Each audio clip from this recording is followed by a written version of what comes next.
Dad, Mom! Shinfang sprinted frantically along the once familiar streets, anxiously searching for the figures of his parents. It was broad daylight, yet the streets were eerily silent. The shops on both sides were wide open, with only a few having their shutters pulled down. It was as if everyone on the street had vanished into thin air, leaving no trace behind. A strange melody reached Shinfang's ears, mirroring the turmoil in his heart, its rhythm growing increasingly intense. Where this melody came from and why it resonated in his ears, Shinfang had no idea. Now, he only knows that he must find his parents as soon as possible, or the consequences will be unimaginable. Shinfang ran desperately, almost covering the entire area, but still couldn't see any trace of his parents. Just then, a low growl faintly reached Shinfang's ears. He quickly identified the direction and headed toward the source of the sound. However, he was too far from the source, and the sound wasn't loud enough to pinpoint its exact location. Where exactly are they? Shinfang was extremely anxious, standing at a crossroads, confused and unsure of which direction to take. At this moment, the second roar echoed. This time, Shinfang realized he had gone the wrong way. He quickly turned around and darted into an alley beside the street. As the third roar sounded, Shinfang felt he was just a corner away from the source of the noise and would reach it soon. Suddenly, an enlarged, grotesquely decayed face appeared in Shinfang's view, almost colliding with him at the corner. Shinfang was startled, his heart nearly leaping out of his chest. He stared blankly beyond the corner, where two crimson corpses lay on the gray-black concrete ground. Four humanoid creatures, covered in blood and filth, squatted beside the bodies, emitting a nauseating stench. They were tearing chunks of flesh from the corpses and stuffing them into their mouths, all while producing a teeth-chattering chewing sound. The clothes on the corpses were bright red, stained so heavily with blood that their original color was unrecognizable. Looking up from the feet along the direction of the bodies, their chest cavities revealed a gaping hole that was almost half the volume of their upper bodies. White intestines, stained red, were forcibly dragged out of their bodies. During the pulling, feces even slid out from the severed ends, falling onto the ground. And this group of humanoid creatures seemed to feel nothing, stuffing the intestines into their mouths. As they chewed, a yellowish foreign substance seeped from the corners of their mouths. The faces of the two corpses had long been mangled beyond recognition by these creatures that only knew how to feed. They were like machines programmed solely for consumption, their stomachs never satisfied. At the moment Shinfang appeared at the corner, they simultaneously turned their heads, their murky eyes filled with a ravenous hunger for food, staring directly at Shinfang. One of them even had foul-smelling liquid dripping from its mouth, while it stuck its finger into its mouth, biting it off with a crunch and savoring its own finger. Shinfang looked at the two corpses, his face unknowingly covered in tears, completely indifferent to the excitement on that decayed face. The humanoid creature, as if in a show of defiance, let out a low growl and lunged at Shinfang's shoulder, forcibly tearing off a chunk of flesh. At this moment, Shinfang had already lost all sensation. He stared blankly ahead, his entire being plunged into the abyss of despair. Could it be that my parents really? No, this must be my wild guess. They must still be alive. Shinfang suddenly woke up, and the burst of strength in his body instantly propelled him off the dark, cold ground. Holding the wine bottle in one hand, he patted his heavy head, clearly still not fully awake from the dream he just had. It was already late at night, and the high-tempo song was still echoing in his ears, finally allowing him to pinpoint the source of the sound. Shinfang curiously looked at the green bottle in his hand, with the clear imprint of XX beer on it. The packaging was particularly new, and there was still nearly half of the liquid inside, as if it had just been opened not long ago. Shinfang resembled a primitive man who had never encountered urban culture, his eyes wide open in disbelief. The rhythm of the music in his ears reached its peak, and a group of people began shouting along with the music. In Shinfang's eyes, they seemed like a group of lunatics, making him want to quickly distance himself from this place. Because in his logic, high decibel sounds were equivalent to death. Shinfang suddenly took a gulp of the liquid. The rich malt aroma and the stimulation of the alcohol left him unable to let go for a long time, yet he reluctantly tossed it aside, stood up, and reached for his waist. No, where's my knife? Shinfang froze, hurriedly searching all over himself. His clothes were tattered beyond recognition, yet they didn't seem dirty at all. Although the holes in his clothes appeared irregular, it was obvious they were deliberately made, completely different from what Shinfang remembered. However, Shinfang's attention wasn't focused on this. He couldn't find the Ontario knife that he had always kept at his waist, even while sleeping. His mood instantly grew tense. Suddenly, a sharp sound pierced through the music, reaching Shinfang's ears, followed by deep growls. The crowd erupted into screams. Shinfang became flustered, frantically searching for a weapon, but he was standing atop a massive water tower with no guardrails. Shinfang felt his heart leap into his throat. Looking down, it was a height of over 40 meters. Jumping would surely result in being smashed to pieces. To survive, he would have to leap from the water tower to the rooftop nearby. Wait, how do I know the structure here?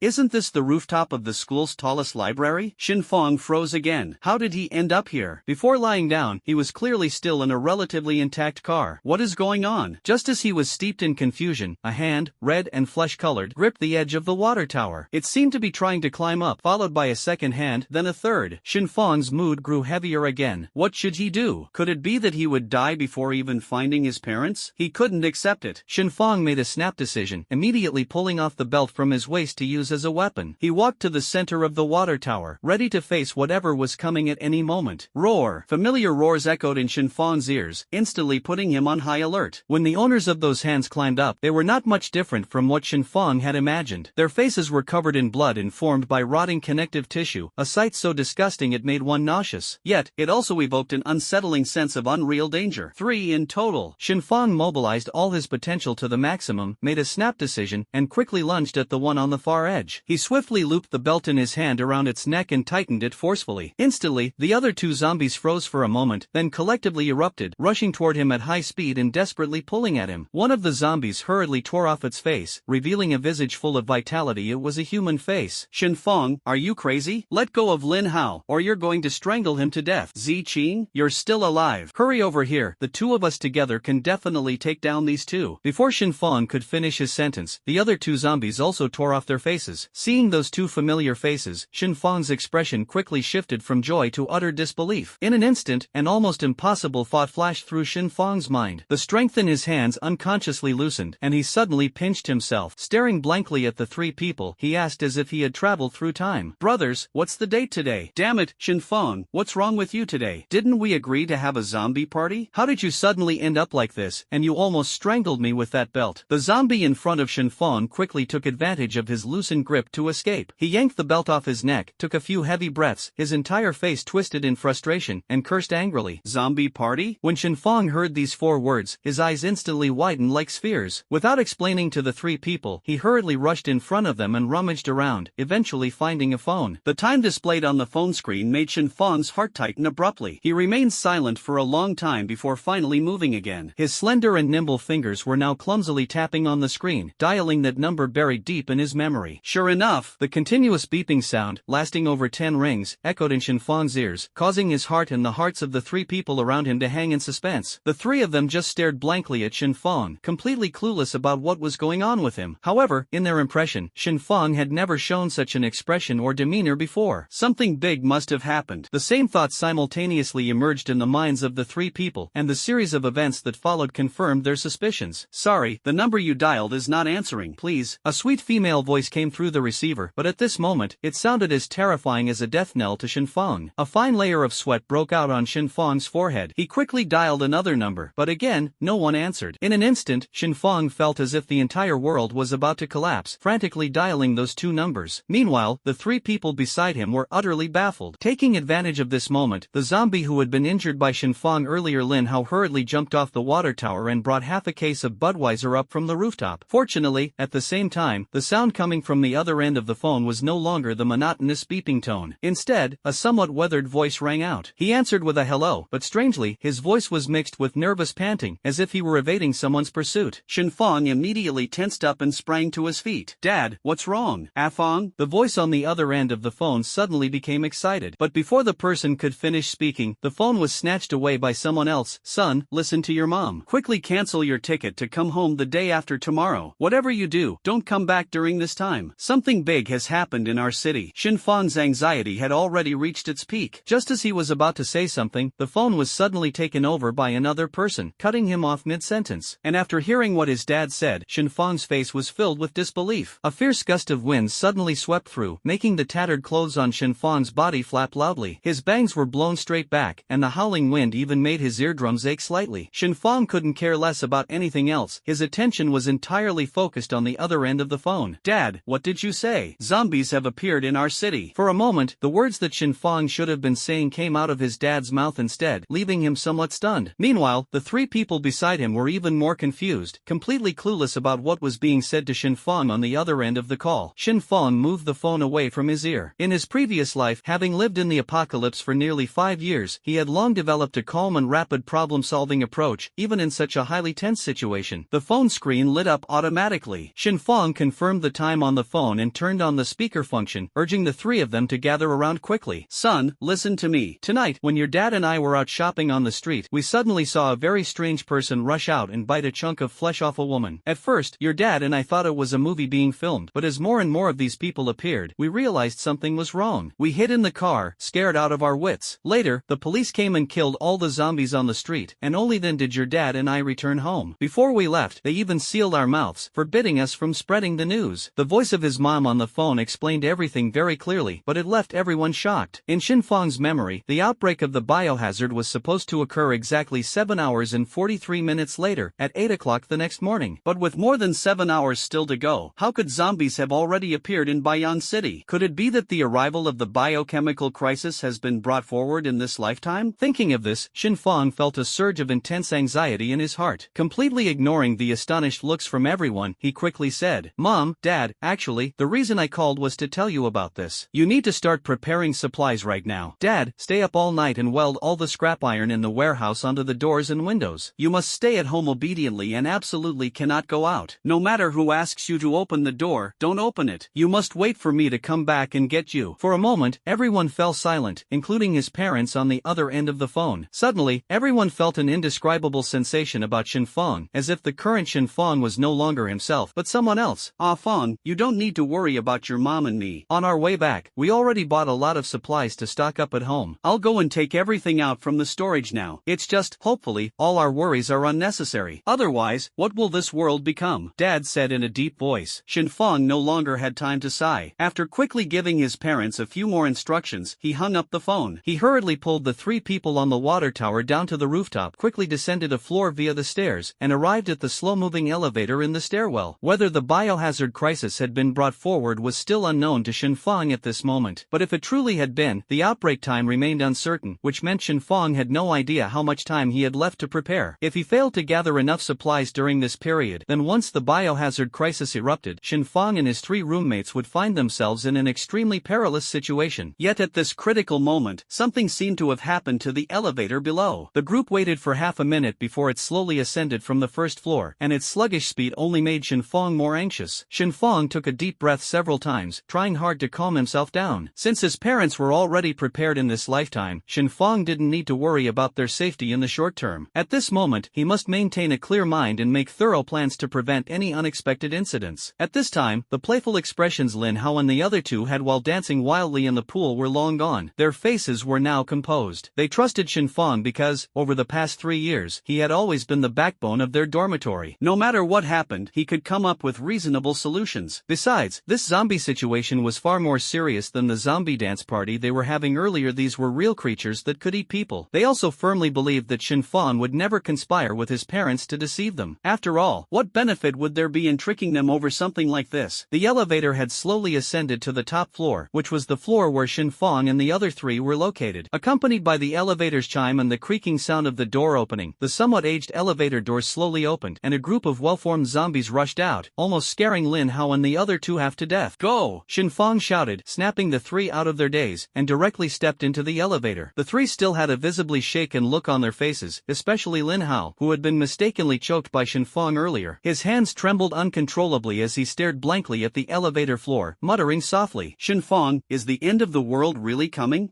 Some things I can't tell you right now, but the only thing I can be sure of is that the future will undoubtedly be an even more arduous and difficult path, with life-threatening dangers at any moment." Shinfang spoke with a firm tone. After the elevator doors closed, he casually pressed the button for the first floor, staring at the elevator doors in front of him, lost in thought. "Shinfang, it's not that we don't trust you. It's just that such a big matter is somewhat unheard of. How are we supposed to explain it to our families and make them believe?" The one speaking was Zhang Ziqing. In Shinfang's impression, Zhang Ziqing was born with a silver spoon in his mouth. His family was extremely wealthy and had chain supermarkets in many coastal cities, which was precisely the kind of support Shinfang needed at the moment. Shinfang turned to look at him, his eyes once again brightening. "Your family is so wealthy. Once your parents inquire, I don't believe the news from Baiyang City won't reach their ears. Give me the car keys, and we'll head to your family's supermarket right now." "That's right." Zhang Ziqing suddenly realized, quickly took the phone from Shinfang's hand, handed him the car keys from his pocket, and hurriedly made a call to his family. After stepping out of the library, another gust of wind swept through, chilling the 4 of them to the bone. Zhang Ziqing and the other 2 couldn't help but shiver. From the response on the call with Zhang Ziqing's parents, the 3 of them once again confirmed the authenticity of the matter. Even Zhang Ziqing's parents firmly believed it. Before he could say anything, his parents instructed him to quickly call someone to deliver the keys to the Yunjiang branch supermarket to the building's entrance, ready for them to pick up. The city of Yunjiang in July is scorching hot, even in the deep hours of the night. But at this moment, snowflakes unexpectedly began to drift slowly across the night sky, startling the four of them. They quickly rubbed their eyes to make sure they weren't seeing things. Snow in July? Such an eerie natural phenomenon, combined with what they had heard earlier, made Zhang Ziqing and the other three break out in a cold sweat. They sat dumbfounded in the car, not knowing what to say. Snowflakes scattered everywhere, accompanied by the unique roar of four sports cars, speeding out of the campus and racing down the empty city avenue. At this moment, no one cared about Xinfang's driving speed anymore. Even if speeding caused all the points on Zhang Ziqing's driver's license to be deducted, he was willing to accept it. Amid flashes of lightning and thunder along the way, when the four arrived at their destination, the snow outside the car was falling even heavier. Suddenly, a thinly dressed figure, hearing the sound of the cars, stood up from the steps at the supermarket entrance and quickly walked over. Xinfang hurriedly got out of the car, handed the car keys, all the money on him, and his bank card to Zhang Ziqing, and instructed Lin Hao and the other two to do the same. This left Zhang Ziqing somewhat puzzled, but after understanding Xinfang's intention, he quickly joined Lin Hao in driving around the city to search for hardware stores that could deliver goods, purchasing large quantities of finished steel bars. For a moment, everyone unleashed their maximum physical potential and started moving swiftly. That figure seemed to have completed its task and turned to leave, but was still stopped by Xinfang. The nearby intersection was pitch black, and a low growl faintly echoed from within, suddenly making Xinfang realize what was happening. Just then, a cold body slowly emerged from the darkness. Under the light, it was a humanoid creature. It tilted its neck, its cloudy eyes swaying as it approached the three of them. It was like a child learning to walk in Handan, falling to the ground after just a few steps, then standing up and walking again, as if something about Xinfang and the other two was irresistibly attracting it. Wang Mengyan watched it, wanting to break free from Xinfang's hand and step forward to help. And she wasn't the only one with this thought. Wu Qi beside her quickly strode forward. Roar! The humanoid creature was clearly very excited to see Wu Qi, but just as it fell again and failed to get up from the ground, suddenly a trash can lid appeared above its head and slammed down forcefully, leaving it bloodied and mangled, with brain matter splattering everywhere. Xinfang, you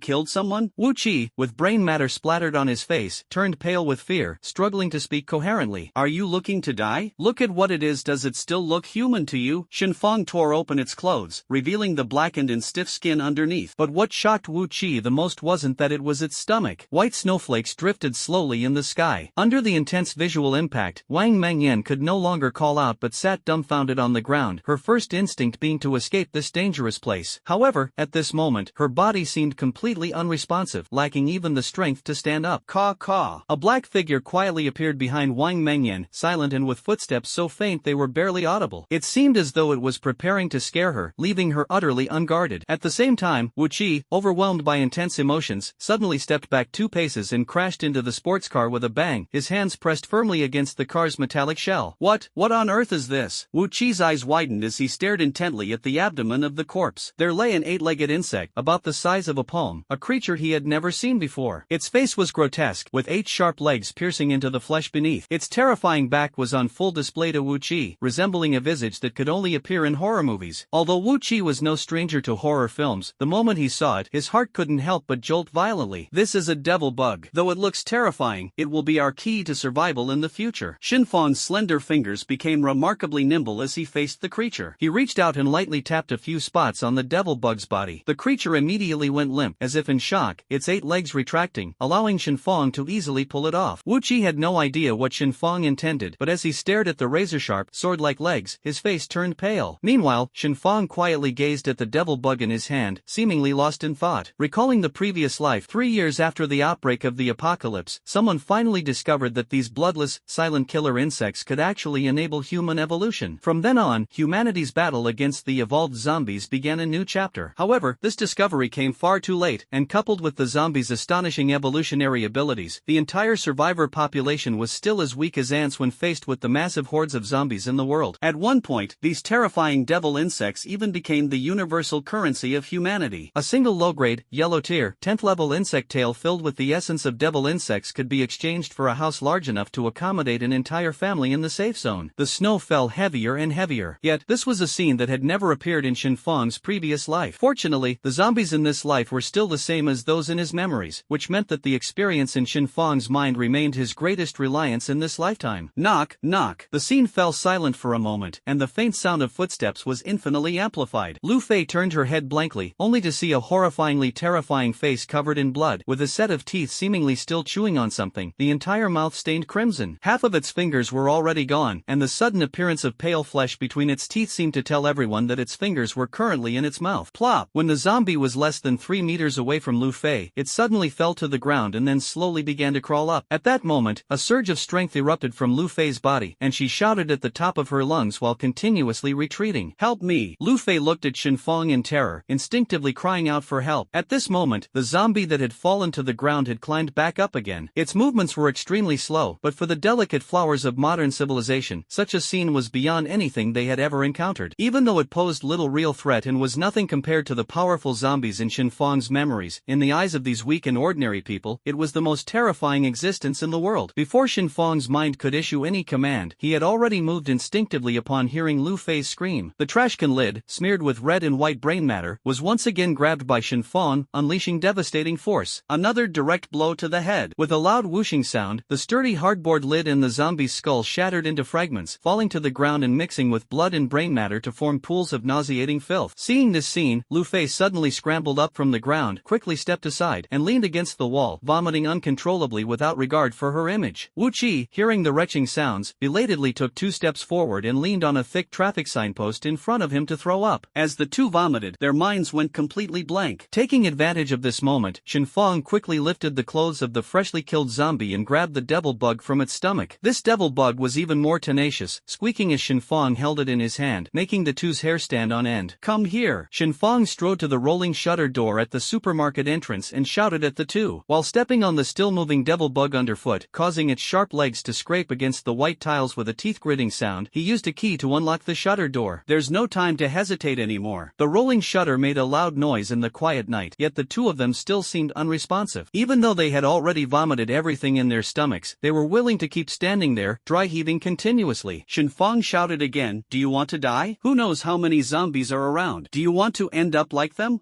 Shen Fong, wait for me." Wu Qi quickly turned around, wiped the corner of his mouth, but dry heaved twice again. From the surrounding darkness came increasingly loud roars, leaving Wu Qi no time to think. He hurriedly rushed toward Wang Mengyan, forcibly pulling her inside the rolling shutter door and slamming it shut. He shouted into the pitch-black surroundings, "Shen Fong, where are you? What should we do next?" Shen Fong did not respond, but the cries from outside the metal door echoed in, making the two already shaken individuals even more terrified. "Shen Fong!" Wang Mengyan timidly mimicked Wu Qi's shout, but still, no one responded from the darkness. Her body trembled slightly, instinctively pressing herself tightly against the cold concrete wall beside her. Her voice carried a hint of fear. "Shen Fong, what should we do? Outside them? Should we go save them? What is going on? Where did these creatures come from?" Shen Fong had not yet responded, but Wu Qi immediately reacted like a cat whose tail had been stepped on, shouting angrily, "Go out and save people? Are you trying to die? We're just ordinary people. What kind of abilities do we have to go out and fight those zombies hand to hand?" But why did Shen Fong? Wang Mengyan's voice weakened instantly after being scolded by Wu Qi. However, her words also made both of them fall silent. Indeed, why is it that, despite being an ordinary person, Shen Fong seems so accustomed to such bloody scenes, not vomiting at the sight, and even managing to kill 2 zombies on his own? As the two remained silent, the thin rolling shutter suddenly began to shake and emit rattling noises. Startled, they quickly stepped back. But in the darkness, they couldn't see the path behind them and immediately stumbled over the stairs. "Open the door." It was Shen Fong's voice. Wu Qi jumped up in surprise, quickly walked forward in the dark, and pulled up the rolling shutter door. When he saw Shen Fong again, there were 2 more devil bugs in Shen Fong's hands, and these devil bugs were still alive, flailing their claws and emitting eerie screeches. Wu Qi instinctively took a step back upon seeing these bugs and awkwardly asked, "Shen Fong, why did you go outside?" "To save people, but those people are beyond saving," Shen Fong explained as he walked in and asked Wu Qi to pull the rolling shutter door back down. Devil bugs are hermaphroditic mutant creatures that attach themselves to human bodies. When living humans turn into zombies, they gain energy by consuming the flesh and blood of the living, allowing them to evolve through the Xian, Earth, and Heaven stages. And once a person is bitten by a zombie, they're almost beyond saving, because as soon as they're bitten, the devil bug's eggs enter the body and transform into new zombies. The surroundings darkened once again, and the two couldn't help but shudder as they listened to Shen Fong's words. Shen Fong had already noticed but said nothing more. In the darkness, when his eyes opened again, a faint green light reflected from his pupils, startling the two once more. "Wu Qi, take her to turn on the supermarket's power switch, and while you're at it, give Zicheng and the others a call to warn them to be careful." Suddenly, a flashlight appeared in Shen Fong's hand, and he accurately placed it into Wu Qi's hand in the pitch black. "What about you?" Wu Qi excitedly turned on the light, illuminating the path ahead and also lighting up Shen Fong's pupils. I still have things to do. Finish it as quickly as possible, then come find me on the second floor. Shenfang stepped on a devil bug underfoot, and with his free hand, he forcibly tore off one of its dark brown legs in front of the two of them and handed it to Wu Qi. You know what to do now, right? A trace of melancholy flashed in Wu Qi's eyes, but after seeing the light in Shenfang's pupils, he firmly nodded. He steadied the somewhat heavy leg, then quickly brushed past Shenfang with Wang Mengyan in tow. Once again, everything fell silent in the darkness, an eerie stillness that was almost terrifying. Listening to the sound of footsteps, Shenfang bent down to grab the devil bug from the ground, ascended to the second floor, and in the pitch blackness, found the two knives he had used earlier. The sound of two knives piercing through hard shells rang out. The two later arriving devil bugs were pinned by Shenfang onto the cutting boards he had just used, rendering them immobile. At the same time, Shenfang casually kicked the boards, aligning them in a straight line. The uniformly shaped square cutting boards even had their edges perfectly aligned, causing the two devil bugs to line up head to tail. The two devil bugs fell silent together, but this was merely the calm before the storm. Suddenly, the rear devil bug used its claws to forcefully drag itself toward the one in front, biting fiercely into its short tail and sucking something out with great intensity. The front devil bug, caught off guard by this sudden change, deflated like a punctured balloon, rapidly shrinking until it became nothing more than an empty husk. After the rear devil bug had eaten and drunk its fill, its 8 sharp legs collapsed weakly onto the ground, and it lay there resting. This state lasted for nearly 5 seconds before it began to move again. This clearly demonstrated just how terrifying the appetite of the devil bug truly was. Arriving just 1 meter away from the demonic insect ahead, he immediately leaped into the air. The demonic insect instantly swept its claws, attempting to catch Shenfang with its knife-sharp talons. A flash of cold light streaked by, and the sharp claws suddenly fell. With a swift turn, Shenfang stepped onto the demonic insect's body, plunging 2 blades simultaneously into its head. In an instant, thick green nauseating liquid gushed out. Shenfang immediately sheathed his blade, turned around once more, and leapt off the collapsing demon bug. At this moment, the nearby demon bugs, baring their fangs and brandishing their claws, closed in. They kept swinging their sharp claws, which gleamed coldly even in the dim light. Fortunately, Shenfang was quick enough to dodge this sudden berserk attack. Suddenly, one of the demon bugs let out a muffled roar, seemingly enraged. Its eyes gradually turned dark green, then slowly shifted to blood red, becoming extremely ferocious. Wu Qi's face turned deathly pale in an instant, trembling uncontrollably, and the muscles on his face twitched violently. Shenfang caught sight of this and, fearing he couldn't take care of everything alone, gently bumped his arm and said, Go